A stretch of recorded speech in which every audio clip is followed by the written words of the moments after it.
स्वागत है आप सभी का मैथ्स की क्लास यूट्यूब चैनल में। जैसा कि आप सबको विदित है कि आज का हमारा सेशन पूरी तरह से डेडिकेटेड होने वाला है रियल नंबर्स के बारे में। आज के इस वीडियो में मैं आपको रियल नंबर के समरी के बारे में बताऊंगा, यानी कि रियल नंबर से रिलेटेड A to Z, यानी कि A से लेकर के Z तक के सारे टॉपिक्स को मैं आपके सिलेबस के बताऊंगा। जो आपके सिलेबस में रियल नंबर्स के सिलेबस में जितने भी टॉपिक हैं A से लेकर के Z तक, यानी कि जितने टॉपिक हैं उन सारे टॉपिक के बारे में आज की इस वीडियो में मैं आपसे चर्चा करूंगा। तो यह वीडियो उन सभी वीडियोस का सार होने वाला है जो मैंने आपको एक एक टॉपिक करके पिछले वीडियोज़ में बताया हुआ था। तो इस वीडियो को बनाने का एकमात्र मकसद यही है कि हमारा इस वीडियो में पूरा रिवीजन हो जाएगा। तो अगर आपको हमारा वीडियो पसंद आए तो वीडियो को लाइक करिएगा, और अगर आप हमारे चैनल पर अभी नए हैं तो चैनल को सब्सक्राइब करके नोटिफिकेशन बेल को ऑन कर लीजिएगा, जिससे कि हमारे चैनल की वीडियोज़ की नोटिफिकेशन आपको सबसे पहले मिल सके। तो जब बात आती है वास्तविक संख्याओं के बारे में, तो हम इसके अंतर्गत प्राकृतिक संख्याओं, पूर्ण संख्याओं एवं पूर्णांकों एवं परमीय संख्याओं एवं अपरमीय संख्याओं के बारे में हम अध्ययन करते हैं। तो जो हमारे सिलेबस में पहला टॉपिक था वो था यूक्लिड विभाजन प्रमेयिका। तो यूक्लिड विभाजन प्रमेयिका के अंतर्गत हमें बताया गया था कि किन्हीं दो धन पूर्णांक A और B के लिए हम दो पूर्ण संख्याओं Q व R को इस प्रकार से लिखते हैं, A = BQ प्लस R, जहाँ पर A का मतलब होता है भाज्य और B का मतलब होता है भाजक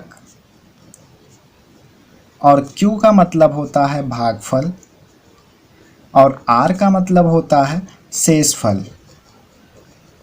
जहाँ पर R का मान 0 से बड़ा या बराबर होता है और B से छोटा होता है। तो इस प्रमेयिका का प्रयोग करके हमें इस प्रकार के क्वेश्चन दिए जाते थे, जैसे कि कोई हमें धनात्मक पूर्णांक दे दिया जाता था और फिर हमसे कहा जाता था कि दर्शाइए कि कोई भी धनात्मक पूर्णांक इस रूप में लिखा जा सकता है। यानी कि इस रूप का मतलब कि जैसे सम पूर्णांक या विषम पूर्णांक के रूप में लिखा जा सकता है, 3q + 1 3q + 2 ऐसे करके लिखा जा सकता है या नहीं। तो पूरी जानकारी के लिए आप हमारे उस वीडियो को ज़रूर देखें जो मैं यहाँ पर आपको आई बटन पर सजेस्ट कर दे रहा हूँ। तो यूक्लिड विभाजन प्रमेयिका के बाद जो बात आती थी वो बात आती थी यूक्लिड विभाजन एल्गोरिथम के बारे में। तो इसमें हमें करना क्या होता था कि जैसे कि हमें कोई दो संख्याएं दी गई होती थी, हमें दो संख्याएं दी जाती थी, तो हमें उन दोनों संख्याओं का यूक्लिड विभाजन एल्गोरिथम का प्रयोग करके उन संख्याओं का HCF यानी कि हाईएस्ट कॉमन फैक्टर ज्ञात करना होता था। तो इसका भी प्रयोग हम जो करते थे वो इसी सूत्र पर करते थे, A = BQ + R के सूत्र पर करते थे, जहाँ पर दो संख्याएं हमें जैसे कि A भी दे दी जाती थी। जब हमें जैसा कि कहा जाता है कि अगर मैं आपको दो संख्या दे देता हूँ, दो अलग अलग संख्या का मतलब क्या हुआ, जब हमें दो संख्या दी गई होती है तो उसमें से कोई एक संख्या बड़ी होगी या कोई एक संख्या छोटी होगी, यही तो हो सकता है ना। यदि दोनों संख्याएं बराबर हो जाएं तो दोनों संख्या एक ही तो है, तो दोनों संख्या अलग अलग संख्या कैसे हो सकती है। दैट मीन्स मेरे कहने का मतलब सिर्फ इतना ही है, जब आपसे कहा जाता है कि आपको दो संख्याएं लेनी है तो दो संख्याएं आप किस प्रकार से लेंगे, 5 या 6 ले लेंगे या 2 या 3 ले लेंगे। तो ये सभी संख्याएं अलग अलग ही तो हैं। यदि हम 5 = 5 करते हैं तो ये दोनों संख्याएं एक ही तो हैं ना। तो दो संख्या हमें A और B लेनी होती थी, जहाँ पर A > B, यानी कि एक संख्या को हम बड़ा लिखते थे और एक छोटी संख्या होती थी। जैसे यहाँ पर हमने दो संख्या ले ली तो एक बड़ी संख्या होगी और एक छोटी संख्या होगी। फिर हमें करना क्या होता था कि छोटी संख्या से हम बड़ी संख्या को भाग देते थे, छोटी संख्या से हम बड़ी संख्या को भाग देते थे और फिर जो शेषफल आता था उसे हम भाजक से फिर से भाग दे देते थे। आइए हम इसमें एक एग्जाम्पल के साथ हम समझ लेते हैं कि क्या करना होता था। तो इसमें कहा गया है कि 135 और 225 का HCF ज्ञात कीजिए यूक्लिड विभाजन प्रमेयिका का प्रयोग करके। तो यहाँ पर ये दो संख्याएं हैं, तो इसमें बड़ी संख्या कौन सी है, 225 > 135 है। तो यहाँ पर हम छोटी संख्या से ही तो भाग देंगे, तो यहाँ पर भाज्य क्या हो जाएगा, 235 हो जाएगा, क्योंकि यह बड़ी संख्या है। भाज्य ये हो गया और भाजक क्या हो जाएगा, 135 हो जाएगा। फिर हम 135 का पहाड़ा 225 में पढ़ेंगे कि 135 का पहाड़ा इस तरह से पढ़ेंगे कि 225 से ज़्यादा ना हो। तो 135 का पहाड़ा जब हम 2 बार पढ़ेंगे तो या 270 हो जा रहा है, जो कि इससे ज़्यादा हो जा रहा है, तो इसलिए हम एक ही बार इसका पहाड़ा ले जाएंगे 135। तो हमारा बचेगा क्या, यहाँ पर 0 बचेगा और यहाँ पर 9 बचेगा, 90 बच जाएगा। फिर इस 90 का प्रयोग हम, तो 90 जो यहाँ पर शेषफल होता था, इसको हम एक भाजक के रूप में प्रयोग करते थे। यह हमारा भाजक हो जाता था और ये जो संख्या होती थी, जो जितना गुणा करने पर जो संख्या लिखी हुई होती थी, इसको हम भाज्य बना लेते थे। 135 से भाज्य हो गया। फिर हम यहाँ पर इस 90 का पहाड़ा 135 में पढ़ते थे, तो एक बार जाएगा तो 90 हो गया। फिर बचा क्या, 45 ये शेषफल बचा, तो 45 शेषफल यहाँ पर भाजक हो जाएगा और ये जो 90 आया था वो भाज्य हो जाएगा। फिर हम 45 का पहाड़ा इसमें पढ़ेंगे तो 45 दूना 90 आ जाएगा। तो यहाँ पर ये पूरी तरह से अब कट चुका है। तो यहाँ पर जो ये लास्ट संख्या आती थी, जिससे काटने पर यहाँ पर शेषफल कुछ भी नहीं बचता था, तो यही संख्या हमारा HCF हो जाती थी। यानी कि इन दोनों संख्याओं का HCF ऑफ 135 और 225 इज इक्वल टू 45। तो इन दोनों संख्याओं का HCF क्या हुआ, 45 हुआ। इसी प्रकार से हम और भी संख्याओं का HCF आसानी से ज्ञात कर सकते हैं, 2 संख्याओं का। तो इसमें सिर्फ करना क्या होता था कि यहाँ पर जो भाज्य है, भाजक से हमने भाग किया, तो ये जो संख्या आती थी, जितना बार हम इसका पहाड़ा पढ़ के यहाँ पर जो संख्या आती थी जो घटती थी, तो इसी संख्या को हम यहाँ पर दूसरी बार भाज्य बना लेते थे और जो हमारा शेषफल बचता था उसे हम भाजक की तरह उपयोग करते थे। यदि हम कहें तो A is equal to BQ plus R होता था ना, तो यहाँ पर जो ये B होता था, B इज इक्वल टू यहाँ पर कोई संख्या R या S करके कर लीजिए, तो B इज इक्वल टू ये भाजक जो होता था, ये यहाँ पर भाज्य बन जाता था और यहाँ पर भाजक तो कोई दूसरा आ जाएगा और शेषफल भी कोई दूसरा हो जाएगा। तो इस तरह से हम इन सवालों को करते थे। तो यूक्लिड विभाजन एल्गोरिथम के बाद जो बात आती थी, वो बात आती थी अभाज्य गुणनखंड विधि द्वारा महत्तम समापवर्त व लघुत्तम समापवर्त ज्ञात करने के लिए। तो अभाज्य गुणनखंड विधि द्वारा किसी संख्या का HCF व LCM किस प्रकार से हम ज्ञात करते थे, जब कोई संख्या हमें दी गई होती थी। जैसे कोई संख्या हमें दी गई है, तो जब हमें उस संख्या का HCF ज्ञात करना है, तो उस संख्या का हम अभाज्य गुणनखंड ज्ञात कर लेते थे। जैसे कोई संख्या 8 है और कोई संख्या 16 है, तो इसका हम अभाज्य गुणनखंड ज्ञात करते थे। 2 से काटते थे, 2 चौक 8, 2 दूनी 4, 2 इकन्ने 2, फिर 2 से 2 8 16, 2 चौक 8, 2 तिहाई 6, 2 दूनी 4 और 2 इकन्ने 2। तो यहाँ पर 2 की घात 4 और यहाँ पर 2 की घात 3, तो 8 बराबर 2 गुणे 2 गुणे 2 और 16 बराबर 2 गुणे 2 गुणे 2 गुणे 2। यहाँ पर 4 बार गुणे 2 है और यहाँ पर 3 बार। तो यहाँ पर कॉमन क्या होता था, कॉमन ये तीनों संख्याएं इन दोनों में कॉमन है, तो जो संख्याएं दोनों में कॉमन होती थी वही हमारा HCF हो जाता था। HCF of 8 and 16 is equal to 2 गुणे 2 गुणे 2। ये 3 बार 2 2 कॉमन है दोनों में, तो 2 गुणे 2 गुणे 2 यानी कि 2 तिहाई, 2 दूनी 4, दूनी 8। तो इसका HCF 8 हो जाएगा। और LCM क्या होगा इसका, LCM ज्ञात करने के लिए हम क्या करते थे, जो चीज़ें इसमें कॉमन है तो उसको हम 3, यहाँ पर 2 जैसे 3 बार कॉमन है, तो 2 गुणे 2 गुणे 2, तो 3 2 था जो दोनों में कॉमन था, उसको हम लिख लेते थे। फिर जो बची खुची संख्या होती थी उसको भी हम लिख लेते थे। तो यहाँ पर बचा हुआ क्या है, 2 बचा हुआ है, तो 2 को हम लिख लेंगे। फिर यहाँ पर हम गुणा करेंगे, 2 दूनी 4, दूनी 8, दूनी 16। तो यहाँ पर इन दोनों संख्याओं का 16 LCM हो जाएगा, जिसे हम कुछ इस प्रकार से भी ज्ञात करते थे। जैसे 2 संख्याएं 8 और 16 दी गई हैं, तो ऐसी संख्या जो दोनों के पहाड़े में आए, तो 8 का अगर हम पहाड़ा लिखें, 8 इकन्ने 8, 8 दूनी 16, 8 त्रिक 24, और 16 का पहाड़ा हम गिने तो 16 इकन्ने 16, 16 दूनी 32, 16 तियां 48। तो इन दोनों पहाड़े में आप देख सकते होंगे कि यहाँ पर एक संख्या है जो दोनों में कॉमन आ रही है। वो कौन सी संख्या है, 16। 16 जो है दोनों संख्याओं में कॉमन आ रही है। तो इस प्रकार से 16 इन दोनों का LCM हुआ, ठीक है ना। फिर जो HCF, LCM और संख्याओं में जो रिलेशन होता था वो क्या होता था, जैसे कोई 2 संख्याएं AB दी गई हुई हैं, तो HCF ऑफ AB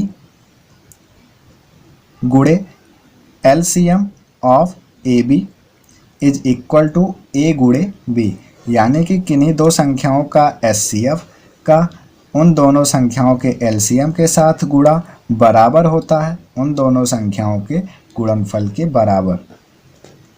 तो इसके बाद जो बात आती थी वो बात आती थी परमीय एवं अपरमीय संख्याओं के बारे में। तो उसमें हमें कोई जैसे परमीय संख्या दी गई होती थी, जैसे √2 हुआ, √3 हुआ या √5 हुआ, इस तरीके की हमें परमीय संख्याएं दी जाती थी। तो उसमें हमसे कहा जाता था कि सिद्ध कीजिए, अपरमीय संख्याएं दी जाती थी, गलती से, तो हमें अपरमीय संख्याएं दी जाती थी। फिर हमसे बोला जाता था कि सिद्ध कीजिए कि निम्नलिखित परमीय संख्याएं अपरमीय संख्याएं हैं। तो हमें सिद्ध करना होता था कि ये सभी अपरमीय संख्याएं हैं। तो हम सिद्ध कैसे करते थे, तो यहाँ पर हमने एक √5 का एग्जाम्पल ले लिया, जिसे हमने परमीय संख्या मान लिया है कि माना या √5 एक परमीय संख्या है, अपरमीय संख्या ना हो करके, तो ये P/Q के रूप में लिखी जानी चाहिए। तो हमने लिख दिया P/Q के रूप में। फिर माना एक के अतिरिक्त और कोई भी संख्या का अभाज्य गुणनखंड इसमें सर्वनिष्ठ नहीं है, तो यानी कि एक के अतिरिक्त इन दोनों संख्याओं में कोई अभाज्य गुणनखंड नहीं है या कॉमन नहीं है इन दोनों संख्याओं में P और Q में, ठीक है। फिर दोनों पक्षों का हमने वर्ग कर दिया इसका, तो दोनों पक्षों का वर्ग करने के बाद 5 इज इक्वल टू P²/Q² आया। फिर Q² को हमने पक्षांतर कर दिया तो P² का मान 5Q² आ गया। तो इस प्रकार से हम कह सकते हैं कि P² संख्या 5 से विभाज्य है, और जब P² 5 से विभाज्य है तो P भी 5 से विभाज्य होगी। फिर हमने P को 5R के बराबर मान लिया, या भी तो 5 से विभाज्य है ना 5R, तो इन दोनों संख्याओं का हमने स्क्वायर कर दिया तो P² is equal to 25R²। तो यहाँ से हम जानते हैं कि P² का मान है 5Q² के, तो यहाँ से हमने उसका मान 5Q² रख दिया P² का। तो यहाँ से 5 से 25 कट गया तो 5R² हो गया, तो Q² का मान भी 5R² के बराबर आ गया। तो यहाँ से आप देख सकते हैं कि Q² भी 5 से विभाज्य है, तो Q भी 5 से विभाज्य होगा। अब आप देख सकते हैं कि P व Q दोनों 5 से विभाज्य हैं, तो 5 संख्या P व Q का गुणनखंड होगा। 5 क्योंकि दोनों में कॉमन है तो P व Q दोनों का यह गुणनखंड होगा। चूँकि यह विरोधाभास हमारी मान्यता के कारण या हमारी गलती के कारण हुआ है, जो कि यह संकेत देता है कि हमारी कल्पना √5 एक परमीय संख्या है या बिल्कुल गलत है या असंगत एवं त्रुटिपूर्ण है, अतः √5 एक अपरमीय संख्या है।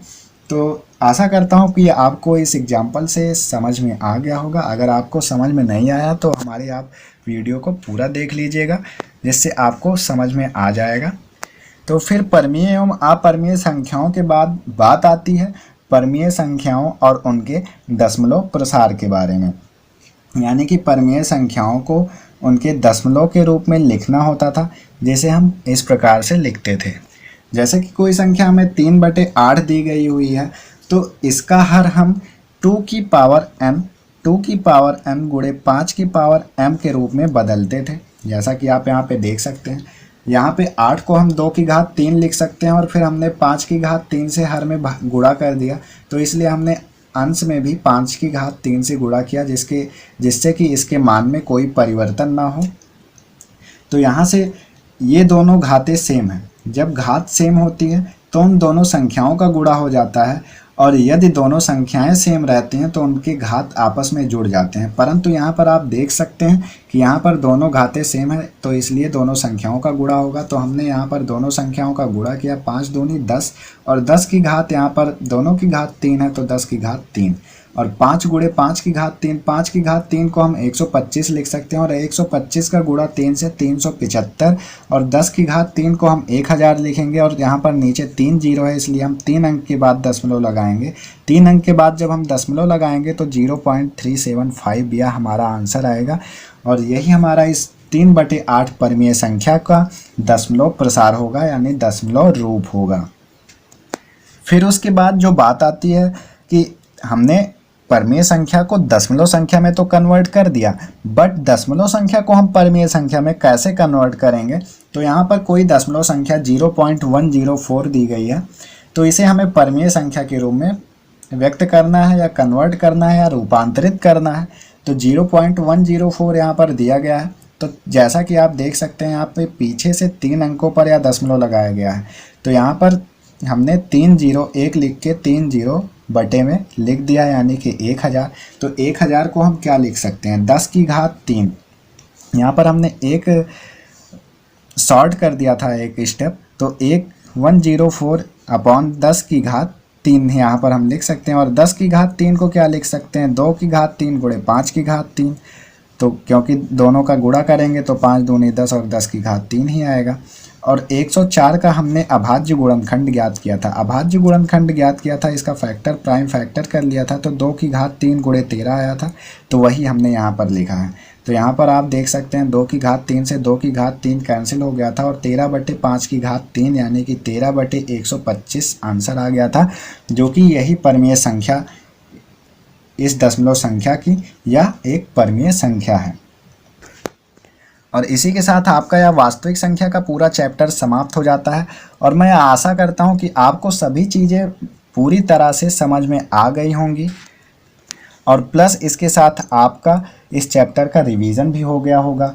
तो अगर आपको हमारा वीडियो पसंद आ गया हो तो हमारे वीडियो को जल्दी से लाइक कर दीजिएगा।